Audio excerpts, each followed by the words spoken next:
So, because you need to understand harmony, let me just break this down because I don't think that everybody gets what harmony is, just like they don't really get what love really is and all that kind of stuff. So let me explain to you what you're really looking at, because I had to go deeper. And I came to be aware of the fact that this particular spectrum is actually what we call emotions, meaning the visual spectrum is emotions. This is like the emotional body, okay? That's what reality is. It's actually emotions, because the impact that these colors specifically have, and I'm just gonna paste some stuff here into all the chats, the impact specifically that these colors have, also in light therapy, is that predominantly of an emotional subset. Let me see where my chat is over here. Let me see here. Music, code, chat. There we go. Okay, so let's just start blasting this stuff. Okay. So I've spread out the emotional bodies. There's generally 6 emotions, right? And I found a 7th after really expunging all the data sets and saying, could there be potentially one more emotion just to make it all fit, right? So we could be 6. We wouldn't have to make it fit. But you need to understand that there's predominantly 7 emotions in the reality. The general consensus says 6. And that these emotions, they're like I Ching in the way that they breed the next emotion. So it's like, again, the happiness, the sadness, the yin yang, the ping pong game. And so still, though, remember that the biggest thing inside of these physical realities is the emotional subset, because it's the emotional subset that almost in itself lodges the beam or the light form into the reality itself. And that's why all master levels of teaching teach you how to turn off the emotional center. Okay? You can't use it. Like it's basically like it's great for, okay, so let me tell you what it's great for, first of all. Now, right away, what you would come to assume from this chart is that also from your position on the visible spectrum, you are naturally more powerful, in that way, of or over what's infrared beings, microwave beings, FM beings, AM beings, and long wave beams, okay? And so how that works is that while FM signals and everything are in the air, it takes a large amount of them, almost to the point, almost at the scale that is not possible for it to completely bombard and override our consciousness because of where we sit on the bridge. So that's when they were talking about how humans were more powerful than demons. This is really what that boils down to, is that everything underneath you, you have dominion of, you don't have to be afraid of at all. And I'm going to tell you what fear is here in a moment too. So basically in this range, you don't have to be really worried about anything, even though some of the more grotesque things do exist down in here. But they're never more powerful than the light body, visible spectrum being. It almost even burns them to be around you, just so you understand where we're at on the spectrum. However, what you also have to know, though, is that who you think you are dissolves around the X-ray, gamma ray point. What am I talking about? Okay. So we use UV light. X-ray is even too powerful. Gamma ray is overkill to completely deform and rupture and destroy DNA. That is how UV light is used to kill bacteria in water. Go study it. We use UV light, primarily UVA. Now UVB, UVC, those are weaker ones. UVC is like that pin that is the UV light pin, or like the one that they use to see blood and stuff. And then when you get into UVA, if you point that at your skin for a long time, it will burn your skin, right? Especially based on the amplitude. But it won't just burn your skin. If you have DNA right there on the skin or in the petri dish, the DNA will bend or deform. So once it reaches X-ray and gamma ray, it will completely rupture and disperse. And because all of our memories from the matrix are technically within the DNA, you can see that gamma and beyond and cosmic, even in the X-ray, are coded, hard coded for us not to be able to take our memories and stories into them. Okay?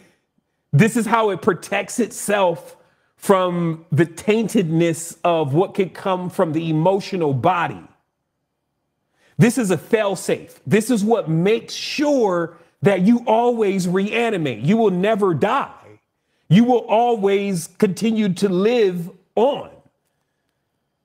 But also you could see what someone coming back to the reality would look like. It means they would go around the spectrum and then they would hit the wavelength again, the visible wavelength, and they wouldn't know how to pass through that wavelength because they literally would start running back into what?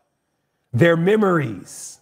Because one of the things I also found out, and this is the next part of Fringe, and y'all may want to stay tuned for this, is that when you deform DNA at the UV level, you also leave the channel open to repair it, which would activate dormant DNA. Okay? So this is like the highest level of Fringe because it's like the light room, literally, of reconstruction of DNA, but you have to know how to guide the waves. And so technically, even if you were to perform this on yourself, this would not be something that you would want to do with anything imperfect around you, or else you would close your DNA chain with that imperfection. So this is a hands-off, nobody's allowed beyond this door kind of reality anyway, when you start getting into real light work in that UV, X-ray, DNA movement, story snatching, flashy thingy realm. Okay, but this is what you need to understand about these wavelengths, because some we immediately be like, yo, I'm headed to gamma, I'm out of here. And we'll never see you again. Not at least as you left, because you're literally flying into what your memories can't even hold together in. So this means you would need to find a different level of containment of awareness of what you are. And this is why this becomes so important, because if you don't get familiar with first, you knock on next door. This is what I would advise. These are the closest to be understood. It's probably why when they were going into the sun temples, they were finding dark rooms that the Kaziks were in for weeks upon end with no light, so they can start seeing IR. This is also the dark room experiment. Anybody can do it. 2 weeks, maybe less. No light, people feeding you under the door, not even a glimmer.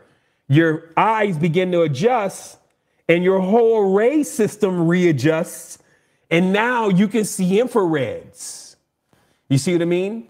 And then that infrared spectrum is right next door. So that's like root chakra stuff. So the mastery over the infrared is also in itself like a mastery over the closest, most adjacent reality of power or vehicle that could be most effective in the physical reality. So the root chakra, by generally most meditative masters, is where they begin. They don't begin in the crown chakra, because the root chakra is going to have the most ability to then affect the visible spectrum of light. So real powers, like as far as real powers, are determined by if people can see it. So one will work on their root chakra to start learning how to move objects and things in physical reality, because it is the infrared waves that are the closest to the visible spectrum of light and thus allow it to actually interact. So when you start, because you have infrared coming off of your body and in your body, that's your BTU. That's what's regulating whether you're hot or cold, or that constant regulation of your temperature. I also, for those who may have to pull off, I put some suggestions inside of the comments. One of them is the human charger, because it uses photobiomodulation to charge the human right from the skin, because the skin in itself is nothing more than, well, I won't even demote it like that. It's actually quite great. A solar panel. As we know, technology, once again, same code, same blueprint that we gave everybody. Technology is a plagiarization from spirituality. Spirituality is a mimic of physicality, as we're going to learn here in a moment. And very specifically, the skin or the derma or the dream is what is absorbing lights and then converting those lights to technically the minerals sets that you're needing in your higher faculties that power your higher faculties. As I said before, they're not powering themselves on that chicken. They're not powering themselves on them chips and them Doritos and all that stuff. It's powering itself off the conversion of light. And now all of that light is coming off the sun. In fact, when you study it, because many will immediately go to, yeah, that's sun gazing. But when you study it, the sun is not beneficial all day for the human being. It's generally early in the morning and right at sunset. It hits around UVC at a certain spectrum. And then that was the golden one, right? That's what I call the golden hour, right? That's where the bridge actually is. But other than that, the sun is in other wavelengths that actually are a bit harmful to the body. And that's why the body could become cancerous even with too much exposure to this specific wavelength of light. But then we find out that infrared light, just to prove factually what I'm talking about, which is what we have to do, near infrared light penetrates all the way down, as you're seeing here in this chart. The near infrared light pierces down through the epidermis, the dermis, the subcutaneous tissue, the muscle, the bone, and then the deep tissue, right? Why can it do that? Because it has this ability of basically what we would say is like resonance.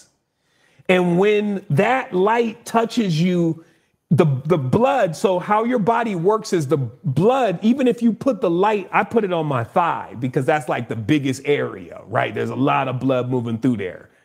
And within, I would say, less than 5 to 10 minutes, all the blood in the body has moved across that area because your blood is in constant circulation. And when it moves by this light, it charges.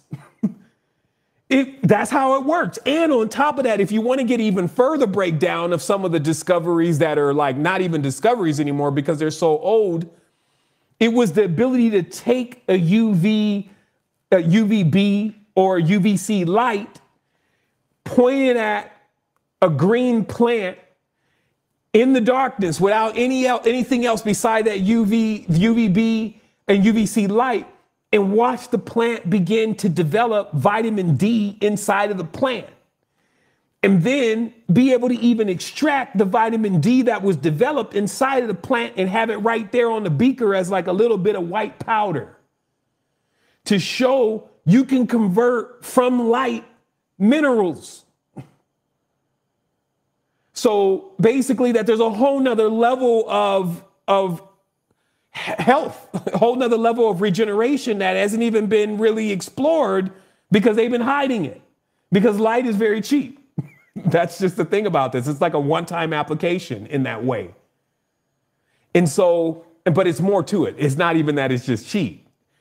Light does other things. Information is coming down these light channels and through these light channels. And because we are the ultimate resonator, we are the ultimate carrier, because even as I did deeper research and I started coming into phantom light emission tubes, radio systems, what we would call plate antenna or what we call patch antennas, which is what's in your cell phone, metamaterials, nano metamaterial patterns that have higher bandwidths. Even when we was all into all that, it still was very clear that still the most powerful, what I would say is universal receiver to all of these realms is none other than the human body. That because we have resonators to all of these wavelengths, including gamma, running through our vehicle, that we are the carriers, and that's exactly what was happening with the human beings, is that the vessels of the human beings were technically being used to manipulate the reality of that person. And thus the reality that we all begin to collectively project as we begin to intertwine and intermingle with each other, sewing weaves of light, like light weavers, but still nobody really being aware of what is going on truly. And that's where the whole asleep thing comes from. It's just knowledge is real power in this case, in the instance, and the application of it is wisdom. And having it, because your mind, body, soul is really interconnected. Even when you're in a dream or on the astral plane, you will recall certain knowledge and be like, oh, shoot, I must be in infrared zone. No different than the dream warriors will say, hey, when you're walking down in the dream, you're going to the netherworld. Try to keep walking up and let's just work on that for a while. You see what I mean? So understanding when you're walking in this context down, you're going into infrared, you're going into radio wave, microwave, long wave, right? All primordial stuff. Versus when you're going up the ladder, as you're going up into your head, you're going into UV. Now you're going up there in the cosmos. You see what I mean? And then also understanding why you can't take memories, why you can't take id or ID of or identity of who you think that you are. Also, understanding that, now let's just keep going with this because, you know, we still laying it thick here. It's not over. Understanding again that because the emotional body then is the visible spectrum, that sex, for lack of better terms, is the most powerful way of interacting with the wavelength. So in that way, it becomes the gift and the curse. Why is it the most powerful way of interacting with the wavelength? Because it slides through the entire oscillation scale. From the time it begins to the time it ends, it will have worked its way from a long wave all the way into the cosmos and back. It takes a person in their orgasm, if everything is completed properly, it takes a person literally from basically a standing column wave all the way into basically opening up the gap, which is where an electron will then become a single-celled life form or organism. You're opening up a portal. This is the easiest way to explain it. Once you reach the complete spectrum, and this is what this whole, the Ankh and all that, all this is about, once you do one complete perfect circuit, the portal will open. And when that portal opens, the philosopher's stone, the panacea is there at the door. It's like you get exposed to it. And then the door closes again, and then it goes into another cycle. But now you've been like illuminated or enlightened in that way. And this is a real thing. And then the body goes through its circuits again. But again, if you're stuck in duality, stuck in the visible wavelength only, your vehicles are basically parked. It looks like you're asleep somewhere. You're only trying to access just what you have in random access memory, 7 sphere, 7 color prism or prison cycles. You only have just this, and then you're basing everything about what you are on this, and you're making your final decisions, who you worship, all this kind of stuff. And you've only been given like so small of a piece of what it really is, and you're making a decision on that. And that's how they're catching people. That's how they're getting fooled, because it's like if they only present to you certain options and then you think those are the only options that exist, it's very easy for you then to choose wrong, because those are just what was presented to you, when most of everything, as we call it, the invisible organ, exists in a wavelength that you can't even see it. It's not visible.